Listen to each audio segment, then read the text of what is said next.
Y'all, somebody needs to explain it. Like, Caught Up is a movie that I remember vividly, but I never really watched it up until now. So this is low-key a first-time watch reaction type shit. Like, and all y'all out there are all up in the comments.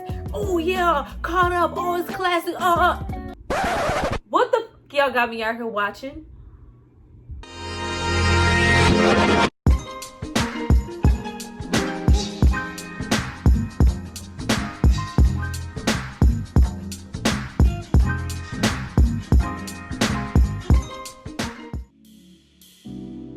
Hi you guys, welcome back to my channel. It's Tyra here with another struggle review, here to discuss Caught Up. Now this movie is from 1998. It stars Bokeem Woodbine and also stars Cynda Williams. Now before I get into breaking down every single thought that ran through my mind while watching this goddamn movie, I blame y'all. I need you guys to drop down and subscribe to my channel and like this video. We're gonna give you guys a moment to do that, and then we're gonna come back and discuss all things. Why y'all set me up like this? Like, I low-key thought this shit was gonna be a good movie. Like, y'all trash. Everybody trash. Go back.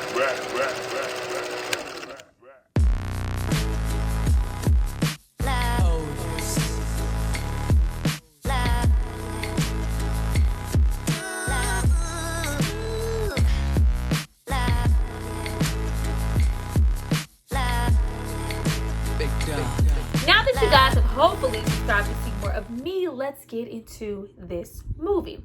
Now, if you happen, like, I feel like I'm saying this a lot, like y'all really out here supporting me. If you happen to get your whole fucking life with this review, it's not because of me, it's because of the person who requested it and paid for it. It's all about him. Thank you so much for this request. Like, you will never know how much I appreciate you for introducing me to the shit. You all that. Now, getting into the movie, this movie was directed by Darin Scott.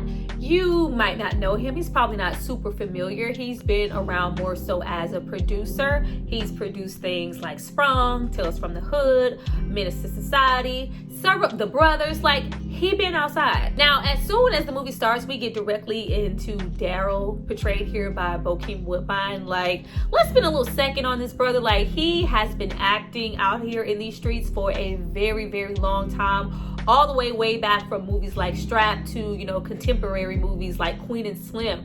This man has had, you know, some longevity out here and really been out here in these acting streets. He's never, you know, reached the heights of Denzel. Like, he hasn't been, you know, some big action star. But, you know, on a scale, if you want to see him in a good hood movie, in a good pop-up, like, you know, and shit, like, you know, when you ever see him in movies and I swear he just pops up, you'd be like, oh, he's here? He been outside. But Daryl is just, you know, fresh out. He's an ex-con at this point. He's an ex-drug dealer, and he has ambitions to own his own nightclub. Now, as soon as the movie comes on, we get immediately into low-budget ass territory. This is a low-budget hood film. And I hate that we call it that because I vividly remember these type of films. This is when, you know, we had different black directors and producers. Like, Hollywood isn't giving us opportunities. We have scripts that we want to put out there, movies that we've written, and we're going to fund them. These were FUBU movies. And we would see, you know, a lot of familiar faces that we know and love, not big black, you know, A-list Hollywood stars, but we would see, you know, people that we were very familiar with. And this is when people were funding and doing their own shit. Like, between like freaking 95 in the early 2000s, there were so many different movies coming out, and though they may have been, you know, low budget, they were black as fuck. Like, you remember when Master P was out here funding his own shit, and I Got the Hookup, and we got fucking Hot Boys, like with Silk the Shocker with his non-acting ass. FUBU movies. I miss FUBU movies. But we get into Daryl, you know, I don't want to go back out here in these streets. I'm trying to be legit, have a nightclub, but I'm short, you know, some change. At which we have our friend Trip come in with his overly energetic ass and his crazy ass hair. It's just like, hey, you know, I got some money, I can help you out. It's in the bank. I'm like, you know goddamn well this brother don't have no, let's just go pick it up. Like, oh, all of a sudden we are, you know, an accessory to robbery and we're the getaway driver. Like, we were not even 10 minutes into this fucking film and I was laughing my fucking ass off at how now, one thing about Bokeem Woodbine, when he is on, he is fucking on. But when he's not on, cue the violins. The dramatic fucking acting is in full effect. Like, oh, you motherfucker, I didn't know you were gonna rob a bank, motherfucker. Like, it turned into goddamn, you know, his whole, like, first of all, with the brother being in so many films, like, and he can act, but just with the performance that he delivered in Jason's Lyric and us knowing him so much for Jason's Lyric, we associate each kid, like, that's him. He's gonna always be Josh. Like, but here we were like Josh on Crank, like Crank and Crack mix, because it was just extra as fuck. You motherfucker! I didn't know you were gonna rob a bank, motherfucker! I was, why y'all do this to me? Then in turn, you have, you know, old boy in the seat. He's been shot. He's shot, you know, people in the bank, injured a whole fucking security guard, shot him all in the groin in the bank. And it's just, what, he's literally bleeding out in the front seat, like 140s, 150s, Smokey in the front seat. Like, oh, motherfucker, I was trying to help you out. I'm trying to get you some money for your club. Like, I just... Why y'all do this to me? But it fucking turns into, you know, motherfucker, we're hitting the roof, we're going the fuck off, he's losing his fucking mind. Like, I'm trying to stay good. Like, nigga, I just got out. I don't want to go back to jail. Yo crazy ass get me caught up. Like, we gonna get into his ass getting caught up in this fucking movie. At which is a whole high-speed ass chase.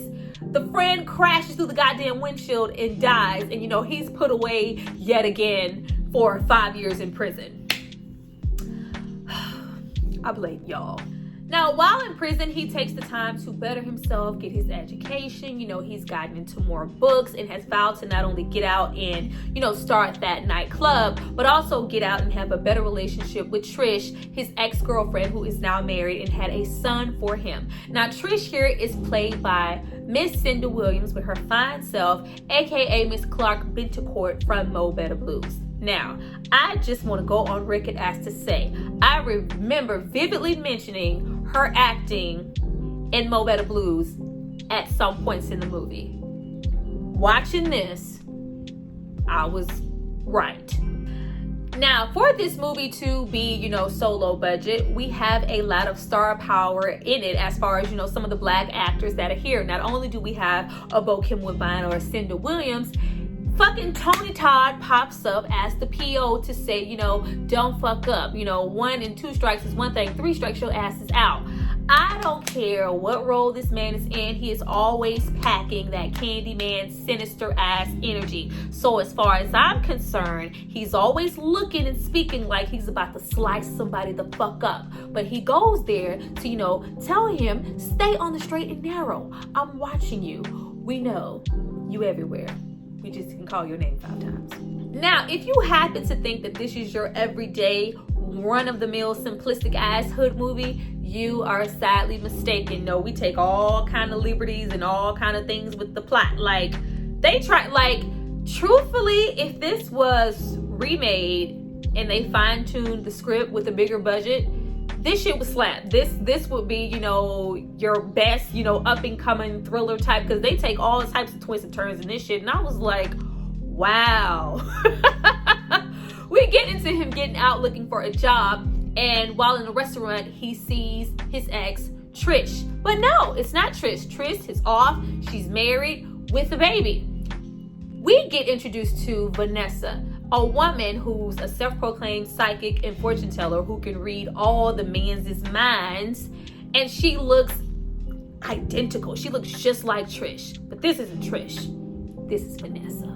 Now, at the point of meeting her, even though she says, you know, she's not looking for anything and blah, blah, blah, we get into Daryl going out of his fucking way to get caught up.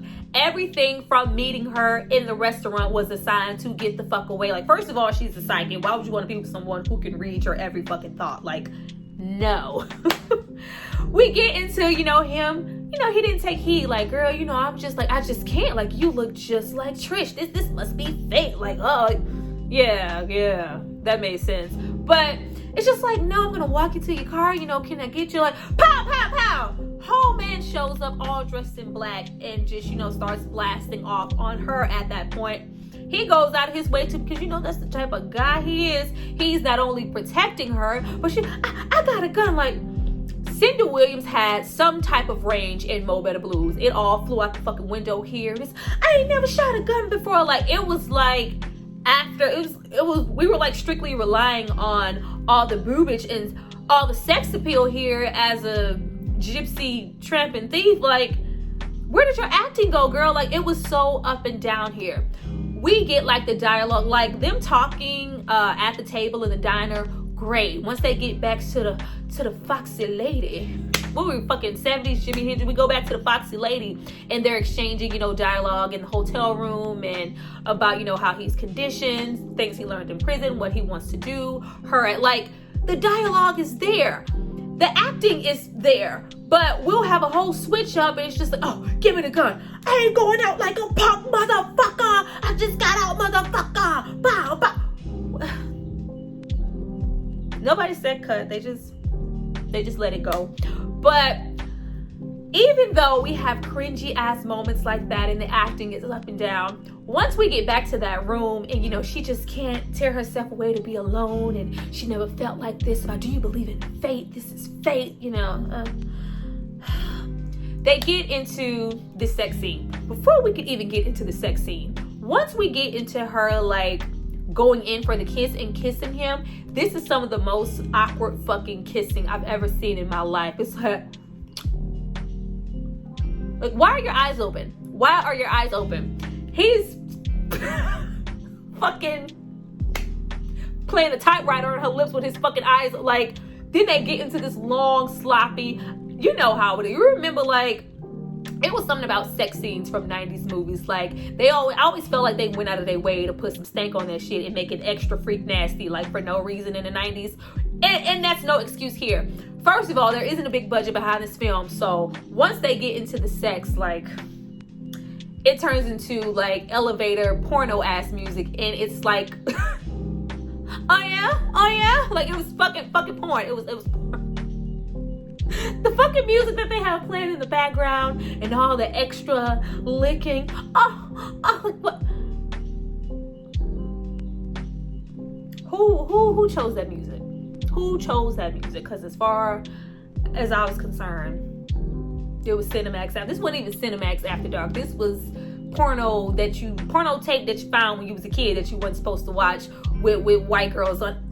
Oh yeah. Who made that choice? Who made that choice?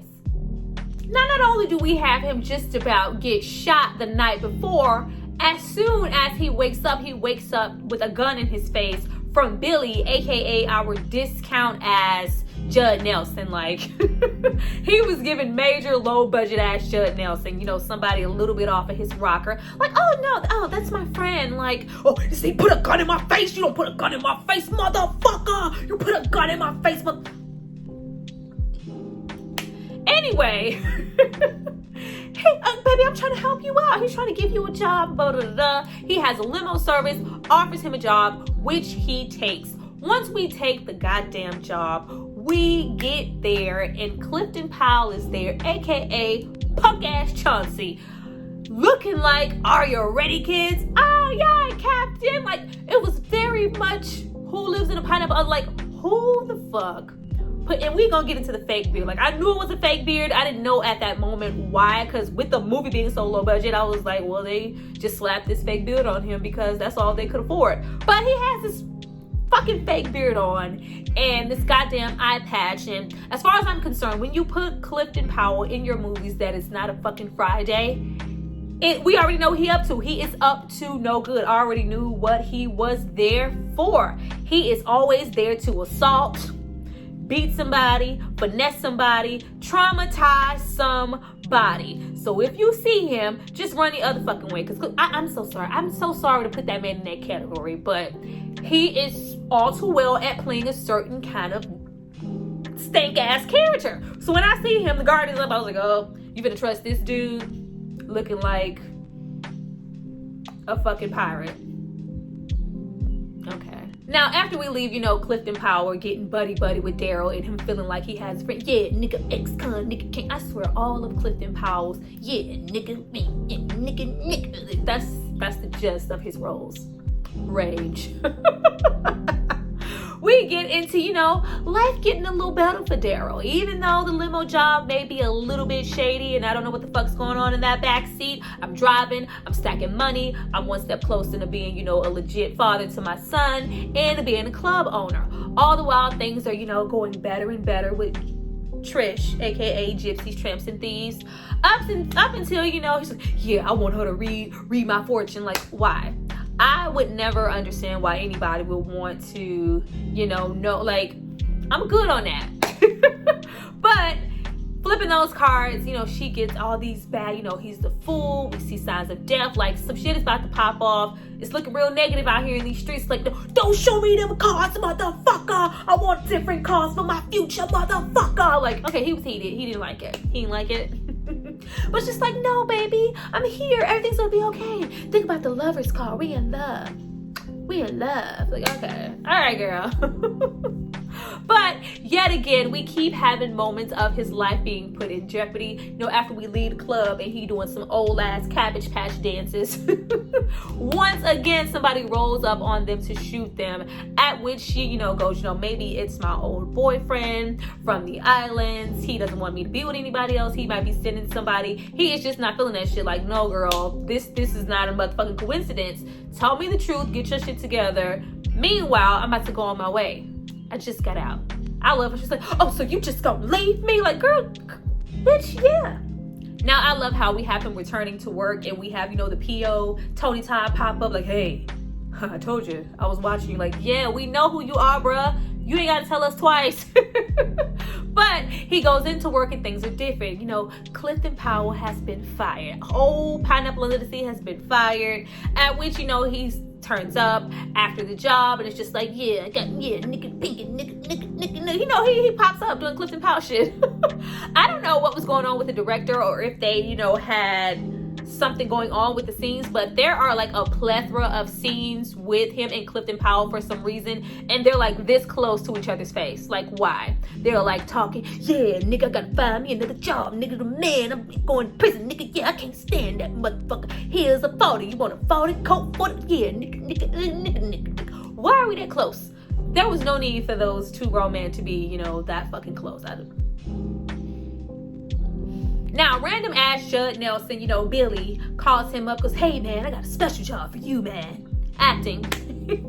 Somebody's coming to pick you up right now. I want you to do this job and nobody else. That somebody coming to pick him up happens to be bomb-ass, smooth-ass Snoop Dogg with his Snoop Dogg ponytails looking high per usual. I was like, ooh, look at Snoop Dogg. This is a young-ass Top Dog. Bite them all. Yeah, I'm burning it up. Hey, you shouldn't be turning it up. I was getting my fucking life. If you believe in the S, you be relieving your stress. Hey, hold up. Hey, yo, my niggas who be acting too bold. We don't play. Ow, we gon' rock it till the wheels fall off. I mean, I was happy to see Snoop. Snoop had like 2 lines. Dropped him off. I'm sure all those lines were improvised. He gets the car, there's a body in the trunk, and it's just, oh my God, motherfucker, it's a dead body in the trunk, motherfucker. Like, what am I gonna do? Not only is there a dead body in the trunk, but I have a flat tire, the cop approaching, like, oh my God, he's about to take me to jail. Am I gonna have to knock him out? I'm about to get caught up again. Oh no, he was just closing the trunk, I'm safe. Like, the script here has like quality and then there's none. I'm like, it was so inconsistent because it pulls you in good enough to keep you interested in the movie, but it's just lacking on so many other parts. It's laughable, like, oh, the mystery. This is a mystery. Now, Daryl, all kinds of heated at this point, goes, quits the job, like, I didn't sign up for this to be, disposing fucking bodies, returns to the Foxy Lady, only to be arrested. And then we have another goddamn Clifton Powell comes in and does a whole Scooby-Doo reveal ass moment, snatches off the beard. We this close to Bokeem Woodbine's face. Pulls off the beard, the eye patch. Yeah, it was me the whole time, nigga. You work for me now, nigga. Like,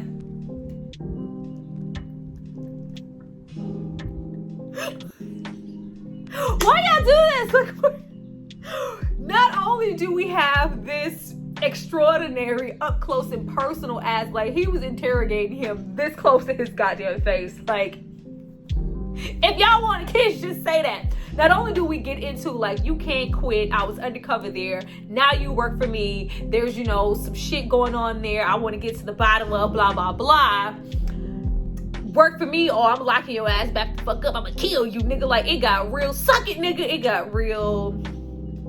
Those things we can expect from Clifton Powell. Not only do we not stop at the acting from Clifton Powell being this close to Bokeem Woodbine's face, they fucking take turns spitting in each other's face like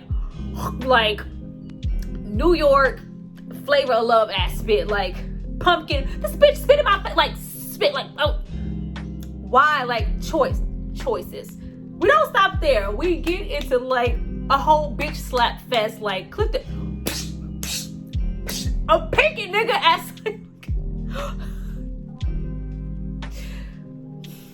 We get into him visiting Miss Vanessa, floating around. She had her whole gypsy setup, this whole little goddamn movie, floating around like fucking Jasmine from Aladdin, the whole goddamn film, with her silks and satins. Like, okay, girl, whatever. He's like, what's going on? Like, you fucking trying to set me up? Like, what's going on? It's like, oh, well, no, like, this was just a friend, and he never hurt nobody, and, oh, yeah, you see this big-ass rock here from my Rastafari boyfriend? Yeah, it was a gift, and I kept it, and, yeah, he wanted it back, so that's why he probably after us trying to shoot us. Like, yeah, baby, I don't know, but it's like, I'm fucking out of here. I'm getting the fuck out of here.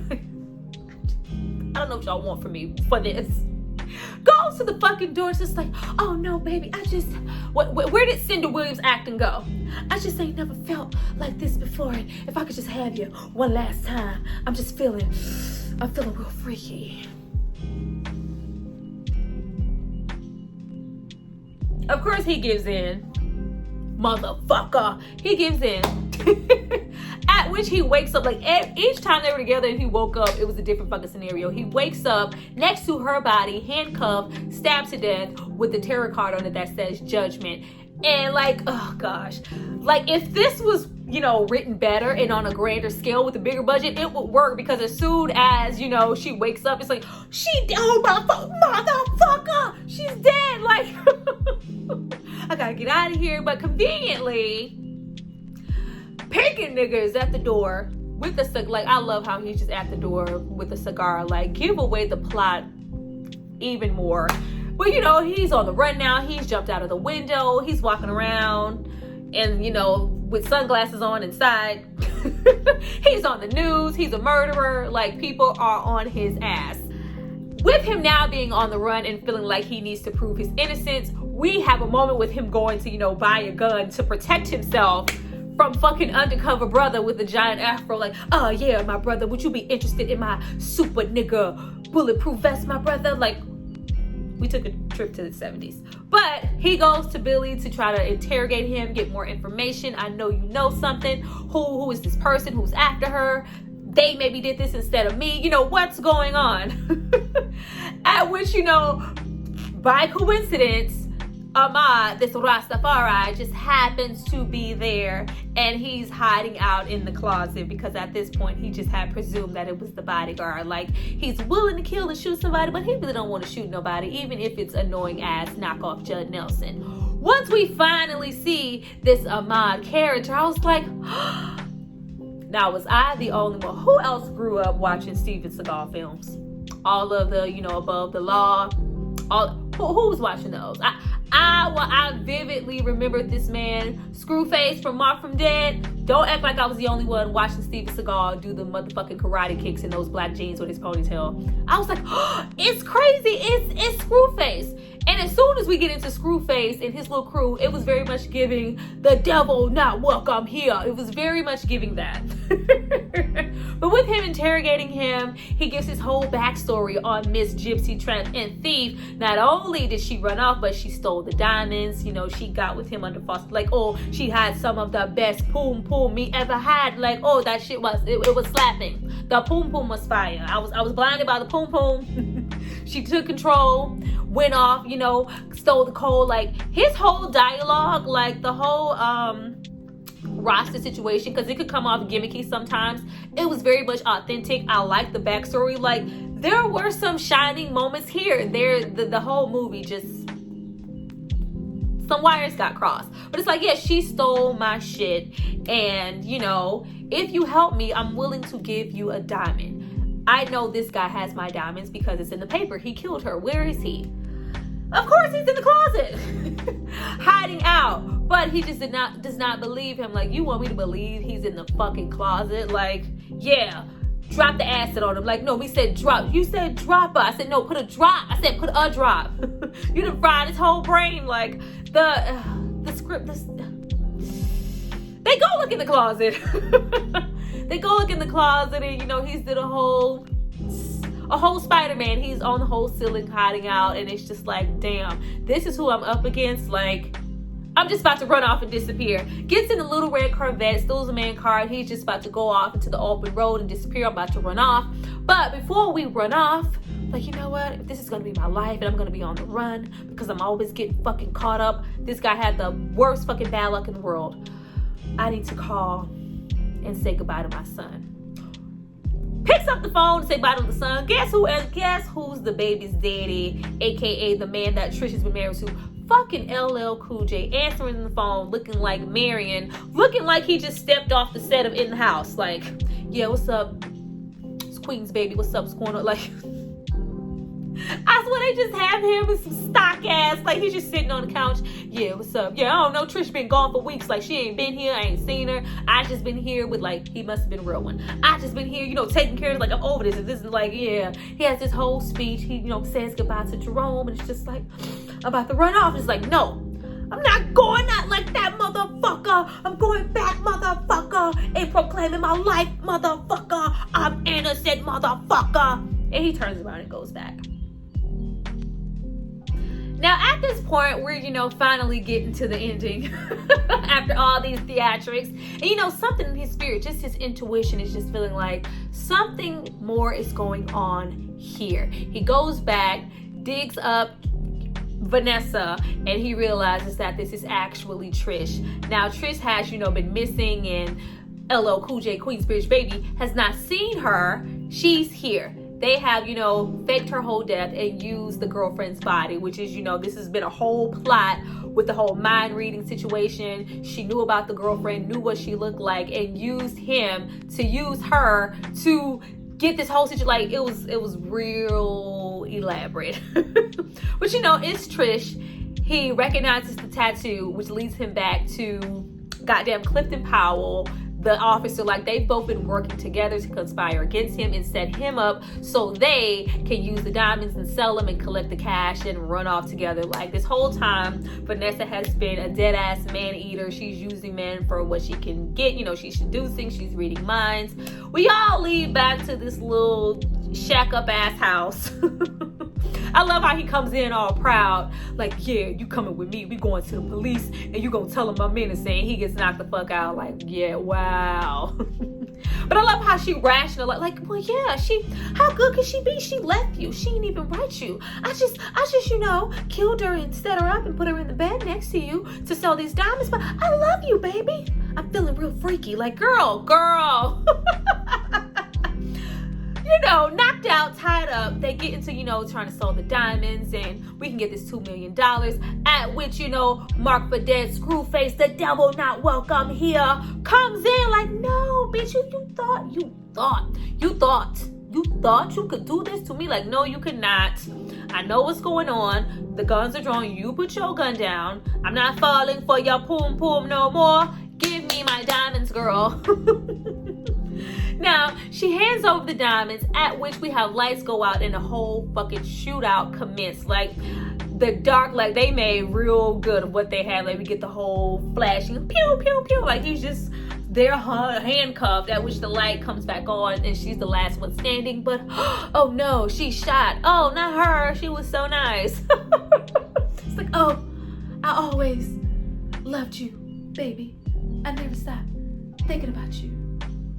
I just killed your girlfriend and used you and tried to set you up for murder so I could benefit myself and run off to a private island with these diamonds. But I still love you, baby. I got nothing for love for you, baby. Like she tried to heavy D him. No, girl, no. Not feeling that shit. But wait, there's more.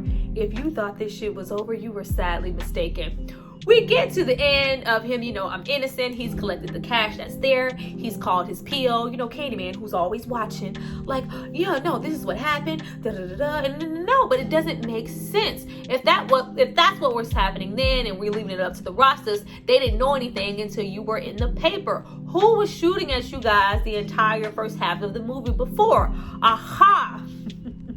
The man shows up, takes off all his pants and shit, like rams the whole fucking car. Like, you could have took us both out. Rams the whole car, pulls down his pants and says, look at me. At which we see, his whole private area has been blown off and he has just been tormented and he's been wanting to get back at him for the bank robbery that was committed in the beginning of the film. And, you're going to pay. You're going to pay. But, he tries to talk him down. It wasn't my fault. This really wasn't his fault. I didn't go in and rob a fucking bank, but it's not trying to hear it. Nigga, my dick is missing. Pow, pow. Shoots dude like 6 times. He goes off into the whole, like it's like, oh, he's all vindicated. Yes. Fine, because this whole dude, he's been all over his rocker. Yes. 4th out altar shots. Like, he's spitting out all of this fucking Shakespeare. Like, quick with the Shakespeare, motherfucker. I didn't even shoot you, motherfucker. The bank robbery wasn't my idea, motherfucker. Still shot him and shoots himself. But, aha, there's still more to the story. He had on his super duper nigga bulletproof undercover brother vest. And he lives to fight another day. And then we have a whole flash forward of him telling his life story to the people who work in his club. We end with him DJing and taking care of his son and vowing to never get caught up. Child, who was high and wrote this? Who was smoking and wrote this? Because if I tell you, y'all had the nerve to send me on. You know what? I can't even front. I had a good time watching this shit. I had a good time watching this. If it wasn't just for the laughter and just the hilariosity of it all, I had a good time watching this. Thank you for requesting this movie. Well, you guys, that was my review for Caught Up. I hope you enjoyed it. If you would like to go back just to fucking laugh, go back and watch this film. Like, I can't front. Like, there's something, I don't know. I get why you guys wanted me to watch it. Like, there is something about it. It's like one of those movies so good that it's bad. Even though, low-key, if this script was in the right hands and they tweaked it a little bit, this shit would really work. But you guys drop down in those comments and tell me what you think about this. Was not, by far not my most intelligent breakdown. I spent too much time going motherfucker. Like, just couldn't. I look forward to reading you guys' comments. Thank you guys for watching. I'll see you guys next time. Bye.